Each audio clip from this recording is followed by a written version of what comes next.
안녕하세요. 똑소리 나는 송소장, 똑소장입니다.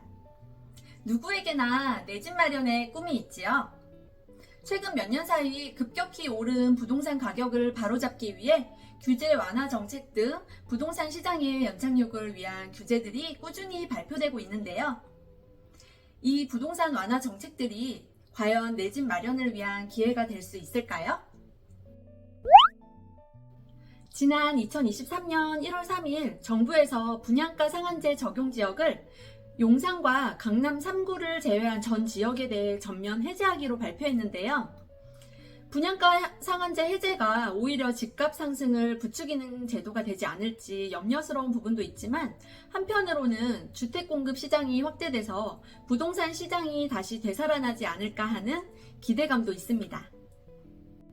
분양 가격은 택지비와 건축비를 더해서 산정하는데요. 이렇게 택지비와 건축비를 더해서 구해진 분양가격 이하로 분양하도록 하는 제도가 바로 분양가 상한제랍니다. 주택 가격 상승률이 높은 민간 택지구역의 분양가격을 일정 가격 이하로 규제함으로써 주변 아파트 가격을 하락시켜 서민 주거 안정에 기여하고 비교적 저렴하게 내 집 마련의 기회를 가질 수 있다는 장점이 있습니다. 분양가 상한제를 적용하는 경우 수도권일 경우에는 2년에서 5년의 실거주 의무가 있고 전매 제한 등의 제한이 있다는 단점이 있어요. 분양가 상한제는 치솟는 주택가격의 상승세를 낮출 수는 있지만 저렴한 분양가격으로 인해 청약 경쟁률을 높인다는 부작용도 발생할 수 있답니다. 뿐만 아니라 분양가 상한제는 시공사나 건설사의 입장에서는 이윤이 그만큼 줄어들기 때문에 건설 비용을 낮춰서 아파트의 품질이 떨어지는 일이 발생할 수도 있고, 건설을 미루거나 때로는 건설을 포기하는 경우도 발생하게 되어 결국에는 공급 부족으로 인한 집값 상승이 야기될 수 있습니다. 분양가 상한제가 해제되면 어떤 영향이 있을까요? 건설사나 시공사는 물가 상승에 따른 원자재 값과 인건비 상승으로 인해 들어간 비용을 더해 분양가를 책정하게 됩니다. 그뿐만 아니라 정부에서는 임차인의 주거 이전비와 영업 손실에 대한 보상 및 명도 소송 비용 등 나중에 발생하게 될지도 모를 비용을 분양가에 반영하기도 한답니다. 따라서 아파트 분양가가 상승되겠지요. 하지만 분양가 상한제가 해제되면 분양가 상한제 대상 지역에 함께 적용되던 전매 제한 기간도 대폭 단축되고 실거주 의무도 폐지가 된다는 장점도 있습니다. 전매 제한 기간은 수도권은 최대 10년이었는데 수도권 공공택지 및 규제 지역은 3년, 과밀 억제권역은 1년, 그 외의 지역은 6개월로 완화되고 비수도권의 경우 최대 4년 전매 제한이 적용되었었는데 비수도권 공공택지 및 규제 지역은 1년, 광역시 도시 지역은 6개월, 그 외의 지역은 전면 폐지됩니다. 수도권 분양가 상한제 주택에 적용하던 최대 5년의 실거주 의무와 공공재개발 사업 주택에 적용하던 2년의 실거주 의무를 폐지합니다.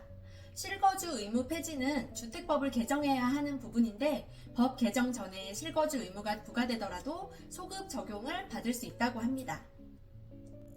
뿐만 아니라 분양가 12억 원 이하 주택에 대해서만 중도금 대출이 가능했던 분양가 기준을 폐지함으로써 이제는 분양가와 상관없이 중도금 대출을 받을 수 있습니다.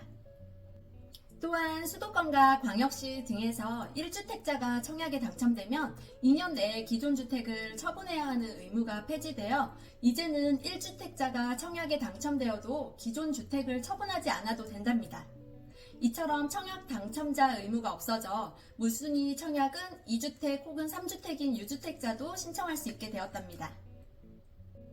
그리고 하나 더, 신혼부부와 다자녀 가구, 생애 최초, 청년 등에게 우선적으로 배정되는 특별 공급 분양가가 9억 원까지만 가능했었는데 이제 그 분양가 기준이 폐지되어 분양가와 상관없이 모든 주택에서 특별 공급이 가능합니다. 분양가 상한제 해제 시 분양가가 상승할 거라는 단점도 있지만 실거주 의무 폐지 및 전매 제한 기간 완화 등 장점도 많아 부동산 시장이 어떻게 변화될지 기대가 됩니다. 얼마 전 국토교통부는 국무회의에서 전매 제한 기간 완화에 대한 주택법 시행령 일부 개정안이 의결돼서 4월 7일부터 시행된다고 밝혔는데요. 하지만 실거주 의무를 없애는 제도는 아직 이뤄지고 있지 않아 전매 제한 완화가 무의미한 상황이라는 비판도 제기되고 있어 앞으로도 계속 더 지켜봐야 할 것 같습니다. 여전히 주택시장이 많이 위축되어 있고 고금리가 지속되고 있어서 부동산 경기가 상승하기에는 다소 제한적이지만 장기적으로 봤을 때 부동산 시장에 부디 긍정적인 영향이 있기를 기대합니다. 그럼 안녕!